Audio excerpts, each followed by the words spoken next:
If you could see the inside of your engine running on Shell Helix Ultra, you'd see how active cleansing technology really works. Continuously cleaning and protecting your engine. Shell Helix Ultra with active cleansing technology. Performance you can see.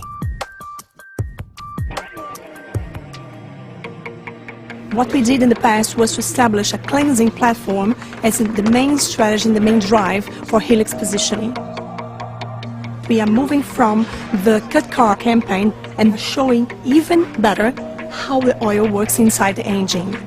When we start to brief the agency, we were saying that we should show that we can clean as nobody else. We thought if you could see the oil inside your engine, what would it look like if it was using Shell Helix Ultra? And we thought about X-rays, but felt there might be a better way to do it in a way that didn't involve CGI or some kind of post-computer enhancement. We always get very strange requests coming in. This was one, you know, can we make a Perspex car? Of course we can do anything, given the time and the budget.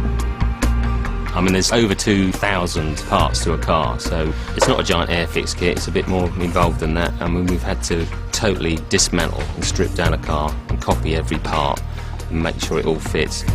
Even then, you've still got to hand make everything to make sure it all goes back in the same place. For this commercial, we've gone to Rattling Stick. They've got some fantastic directors, and Ivan Bird is one of those.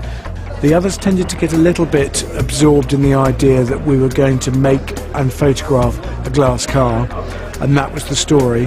Ivan got excited about the fact that that was only the start of the story, and the real story was putting oil into the engine and making the oil in the engine experience not the product bit that you have to fit in, but to actually be the central spine of the story.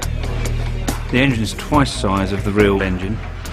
Did it by basically stripping down the real engine, measuring all the component parts for the twice-up engine, so basically just the moving internals, and then recreating them in Perspex using a variety of machines which pattern cut all the parts, and then they were all bonded together with a special UV glue. Because it's all Perspex running on Perspex, it has to be reasonably precise, but just with enough play so it doesn't all seize up.